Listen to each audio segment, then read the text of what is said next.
hypothetical viewers, and welcome back to Shining Force CD. We are gonna fight Kisaragi in this room that's like a giant garden. Also, I did a quick Google to look up what the Pegasus Wing item in this is, and apparently it is indeed the item I remembered from Shining Force 2, which can promote knights to Pegasus Knights, but I guess they just put it in this game as like a fun reference or something, because apparently, not only can you not have unpromoted characters in Book 3, apparently if you didn't promote your characters when you beat the other two books for whatever reason, and you somehow you did that. I actually, since the enemies have like a certain defense, maybe at some point, I don't know, maybe there's a way to do it, but if you did, apparently the characters will come in promoted anyway because, you know, they have a certain minimum stat, I guess, that they're set to. So you can't get an unpromoted knight here anyway, and apparently when you look into the people who have looked into this, who are fans, when you look into the hex code of the game and stuff, there is not even a character class for Pegasus Knights, so even if you somehow could get this item and the relevant character in the same place, the game literally does not even have any way to turn them into a Pegasus Knight or any data for what that would mean. So I guess it's just there as a reference and something to sell. So let's look around the map. It does have some unique sprites like this stone lantern and this like neat little pond. It's so nice that for this bonus post-game, which is honestly pretty short, if they wanted to, they could have just made it out of the tile sets and assets they already had and kind of made it simple. They actually made all new tile sets and stuff for it. I'm like, I like that dedication. So the boss is hanging out in this little building, I guess. It's like a scroll, a suit of armor. There's a fair amount of unique art here. So this is her, Kisaragi. It doesn't say what her character class is, so I guess she's a boss, so she just is herself. She doesn't have a character class. She's a ninja, I guess, because she has a shinobi sword, and she has Raijin and Boost, and tons of HP and MP, and she is surrounded by other ninjas, but these ninjas do not have any magic. Oh, some of them do, though. Wow, a unique spell as well. Ripsaw, I don't think we've seen before at all. My guess, although I don't know, the ninja spells are mostly just renamed versions of existing spells. So I guess this would be Blast because she's the healer. So she's the healer ninja. And then we have this other melee ninja. And we have another healer down here. And another melee here. These people all have... Oh, they're just all called Satsuki. No, they're not. They have different names. This is Uzuki, Mutsuki, and Satsuki. At first I was like, are these character classes? But these two are pretty similar. Their stats are not identical. Uzuki, well, Uzuki seems to be the healer. I don't know what the difference is between Mutsuki and Satsuki because neither of them has magic. Satsuki seems to have more attack and Mutsuki has more... No, actually she just has lower stats, but she has higher move. So maybe she's basically the equivalent of one of the knights, like the cavalry. She can move that far. How strange. And Satsuki. And over here we have another... And they do carry a javelin, even though I don't know whether they can wield it or not. So I guess maybe that's... No, that's a different one though. That's the Satsuki, not the Mutsuki. How mysterious. I guess those are not their names since there's multiple of them, so that's their character class. So I guess... How should we approach this? Maybe we'll just go to the right. If there's secret stuff or hidden stuff that I'm missing, I do apologize. I didn't want to look up a walkthrough in detail because there weren't a ton of walkthroughs for this. Maybe it was not as popular as the other two. The other two existed as Genesis games as well, so... and so I didn't find a spoiler-free one, and I don't want to spoil myself on whatever ridiculous plot is happening. Okay. Yeah, so this is another map where we're gonna have to walk for a while, unfortunately.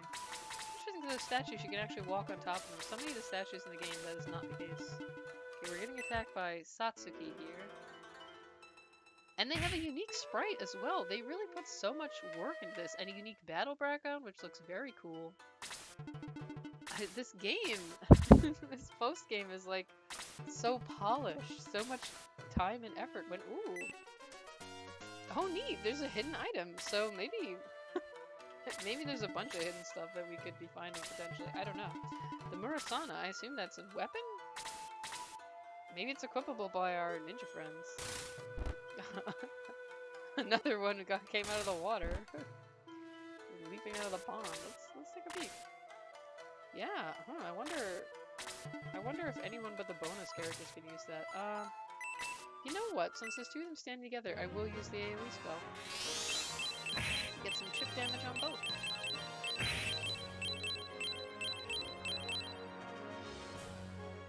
Yeah, it's so neat that they actually made a bunch of unique animations for this. Like, they 100%, like, if Book 3 had used only existing sprites and stuff and just had, like, a cute little post-game story and, like, only, you know, existing tiles, it was new maps, but it used the tile sets or whatever, I would not at all have complained or been like, it's not good. Not even slightly. I would have been like, oh, it's fun. So I'm just very impressed that they actually made so many unique assets just for that. Particularly since you think about it, yeah, Books 1 and 2 are remakes, but they had to make all new sprites and assets for them because the originals were on Game Gear and this is, you know, on the Sega CDs. So, like, the graphics are totally different. So, yeah, they didn't have to write the scenario or design the maps, but there was still plenty of work involved in making that. So it's not like, oh, it was so easy to throw the thing together, they figured they might as well.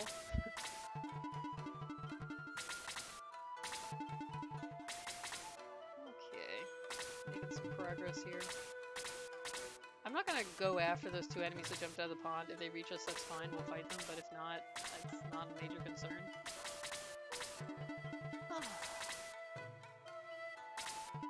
Because since I'm just using all my over-leveled characters, I don't really need to level them up anymore, now do I? It's Mutsuki. I genuinely don't know if those are just names of people and they're just using that as the character class, or if that means something particular. I am not familiar with the word. See, he didn't get any stats from that level. Like, once you hit level 20, you're pretty, it's kind of odd that they even, like, that they didn't bother making an actual level cap, where, like, you cannot gain exp level anymore, because you don't get anything after that, really. Maybe once in a while you get a point of HP or something, I don't know, but it's strange that they even bothered to let you. I don't know if it's because they thought the players would be disappointed to stop leveling, or maybe if it would have been more work to program that, so they were just like, who cares, it doesn't cause a problem. I really don't know. it is puzzling.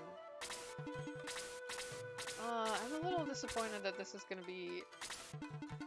this one, I think, this has a lot of the characteristics of Shining Force outdoor maps, even though it's not. This is all happening in a mansion. But, aesthetically pleasing, like, it's this really cool design of, like, this pond, and there's a building, and, you know, in front of it, like, you know, with, like, a cool layout. But it's not that interesting. Oh, it's Komainu. So I guess the statue is also an enemy. More stuff leaving out of the pond, too. It's not that interesting to just walk across this. It's pretty long. I do like that the map where we're fighting a bunch of ninjas has hidden enemies, right? So this is like the Cerberus enemy, I guess, from the previous books. You know, it's like, oh, enemies keep, you know, they're hiding all around us in plain sight. That's very ninja-y. But it just isn't that interesting to actually play so far. It has a lot of walking. Whereas the first map, like, you know, you kind of have the interesting aspect of, like, reach the boss before you get overwhelmed by enemies. And the second one, you had kind of the wackiness of, like, wade through this crowd of not actual enemies that you can't interact with, fighting the real enemies and reaching the boss. This one has the gimmick of, like, hidden enemies, but just... it's not done super interestingly. There's a lot of dead space. But, you know, in terms of, like, the design and aesthetics and stuff, it's, you know, A+ on that, just the gameplay aspect is not as much. We're getting closer to the boss. It's entirely possible there are also other hidden items I'm not finding. Maybe I should have looked that up. I could for the next chapter. I don't want to spoil myself. But the first two games, the first two books of this, I really already knew the story, so it was fine. And for all the other Shining Forces I've done, Shining Force 2, I outright used a guide, but it was a spoiler-free walkthrough. So it looks like they just keep spawning infinitely, so it doesn't matter. One fell from the ceiling. I like that too. That's funny. That's pretty good. Yayoi, that's new.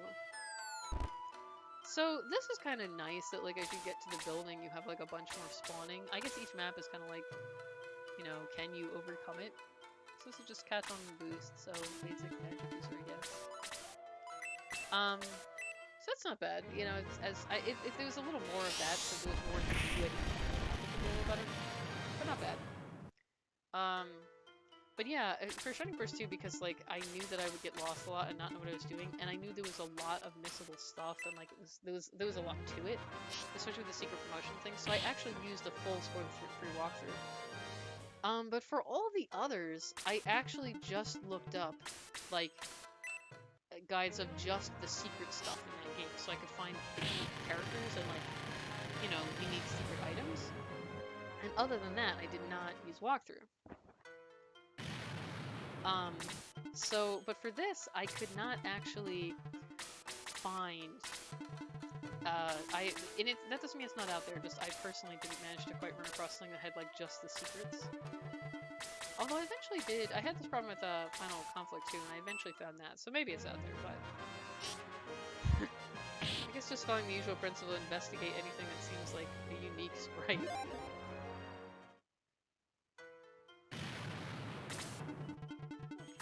Progress. Fighting Satsuki.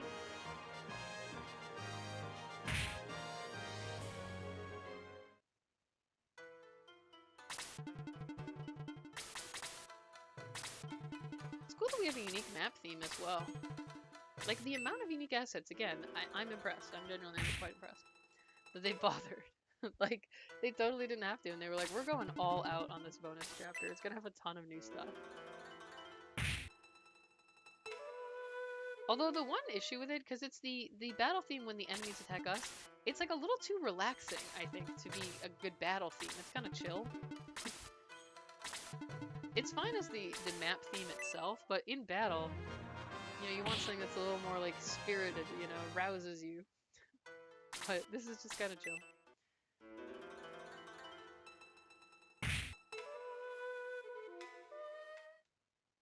And when we attack, we still have our battle theme. Which is kind of funny. I actually don't remember in the rest of the game. I don't remember there being different themes for enemies attacking versus us attacking. So I actually did not even realize that that was a thing that could happen. It's kind of fun. I'm going to use the AoE one again since we do have two enemies lined up.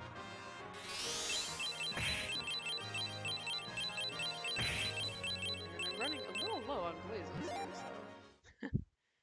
They really get no stats once they reach 20.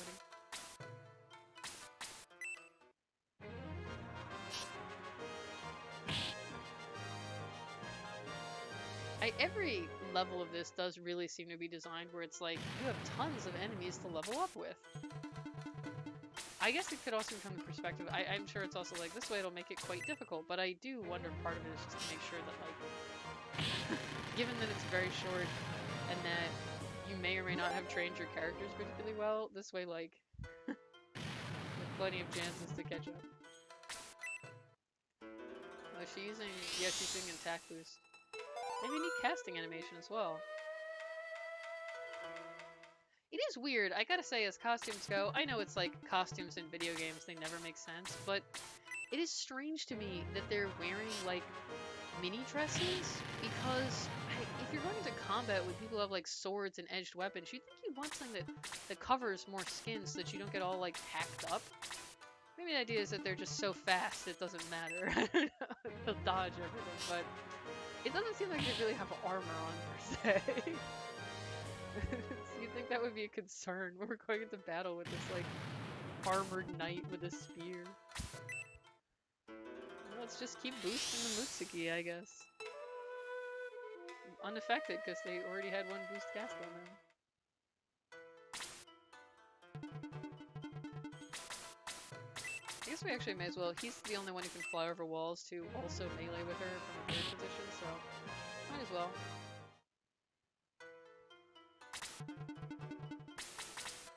Man, I wish I had a speed boosting item for Mei, because that's the problem. I did start to have this problem with her a lot in Haja as well, that she just doesn't get her turn very often.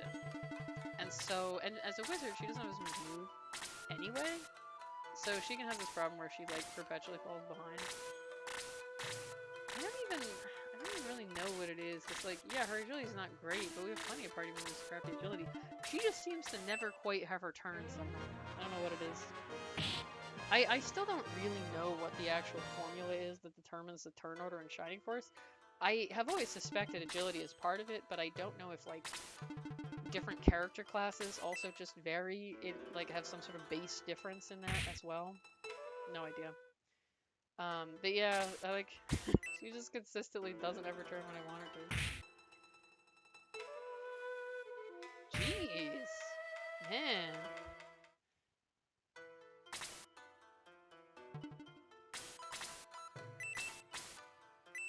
Guess we'll, you know, if we use up her MP now, that's fine. We don't have to save for the boss. We have plenty of characters.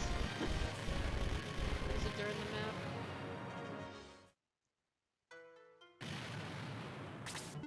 And just catching up a bit here.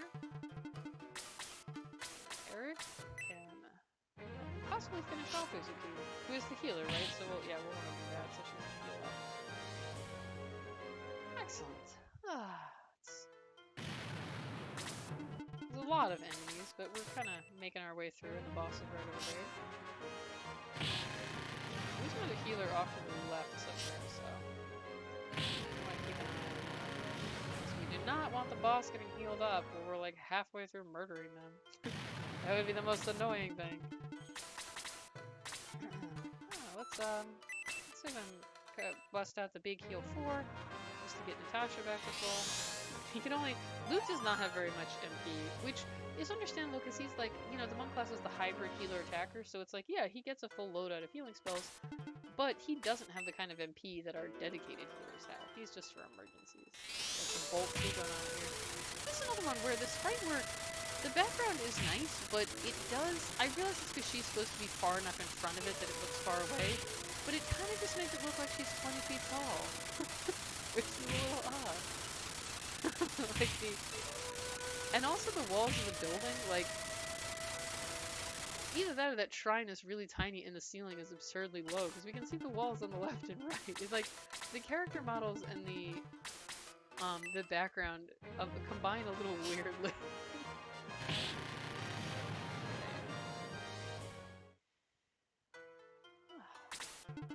We do still have enemies coming up from behind.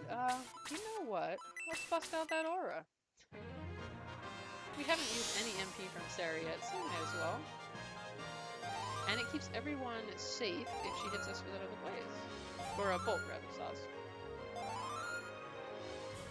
Normally when I use Aura 4 when I'm level grinding, I just use the speed up function through all of this. Because it is a lot, you know, you're cycling through your full army. It takes a hot minute. There we go. Excellent.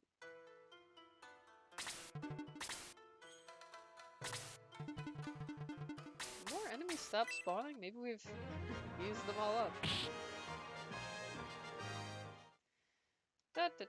Sorry if there's not a ton of fascinating commentary here. You know, we made it to the boss, we're attacking. She's actually kind of she's the most similar to bosses like Michaela and stuff, who also had Bolt and things. But it does make sense because she's the ninja boss, so she has the ninja magic. Not sure why she didn't just use it again, since it would be obviously the most powerful thing to do against our grouped up forces. We are all clustered in a pile. I still don't really understand the Shining Force AI. It often feels like it's just... and it's possible that it, aside from preferring the main character to some degree, it sometimes feels like it just has a list of actions it can do and chooses randomly. Because it doesn't seem to choose like the optimal one all the time or anything. In fact, often the opposite. What was the Yayoi again? Phantom boost, so not a big deal. I mean, obviously boost could potentially be dangerous if it's used in the boss, but not an emergency. And this may actually finish off the boss. Excellent. Well done, Natasha. You had exactly the right amount of MP. Delightful. That was actually pretty short. We've lost. Why? I'm so sorry, Dava. I never forget you. I wonder if she meant that I will never forget you. That was a little weird. I like the panel that was a secret door or whatever. It's a very ninja-y map. It's thematic. Oh look, there is a hidden door. We have no time to waste. Let's go. Mayfair, what are you doing? Let's go. Mayfair's still mad. She's like, that was stupid and I'm not pleased. Alright, now we're gonna face the guy with the giant mallet. Oh, I guess he is like a construction worker. I was like, he had a lumberjack vibe, but he had a mallet, but I guess it's like he's using it to hammer the nails or whatever. Hurry up, we must finish this soon. Bring that lumber here.